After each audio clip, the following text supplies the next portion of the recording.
ఢిల్లీ జంతర్ మంతర్లా నిరసనలు చేస్తుంటే మన తెలంగాణ కాంగ్రెస్ నాయకులు పోయి విద్యార్థులు, యువత, దేశ భవిష్యత్తు అని స్పీచ్ల మీద స్పీచ్లు ఇస్తున్నారు. కానీ వాళ్ళు తెలంగాణలో చేసేవన్నీ విద్యార్థి వ్యతిరేకత పనులు.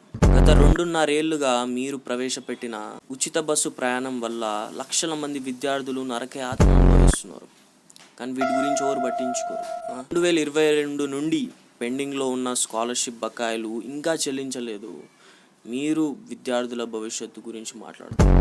కాంగ్రెస్ ప్రభుత్వం వచ్చిన కాడ నుండి ఇప్పటి వరకు ఎన్ని లైబ్రరీలు కట్టింది? రాష్ట్రంలో ఎన్ని లైబ్రరీలు కాంగ్రెస్ ప్రభుత్వం కట్టింది? హైదరాబాద్లో ఒక డివిజన్కి ఒక లైబ్రరీ లేదు. కట్టాలనే ఆలోచన మీకు లేనే లేదు. మీరు దేశ భవిష్యత్తు గురించి మాట్లాడుతున్నారు.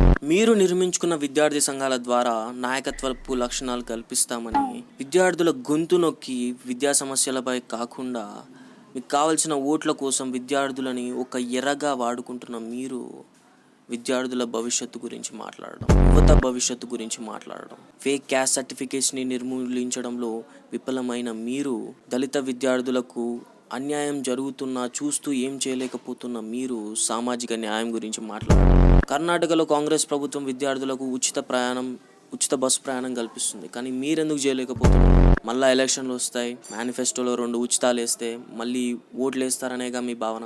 సరే, నిలబెట్టుకోలేని 2 లక్షల ఉద్యోగాల సంగతి ఎటువా? ఫ్రీ ఇంటర్నెట్ అన్నారు. ఏడికి బాయ్ మీ ఫ్రీ ఇంటర్నెట్?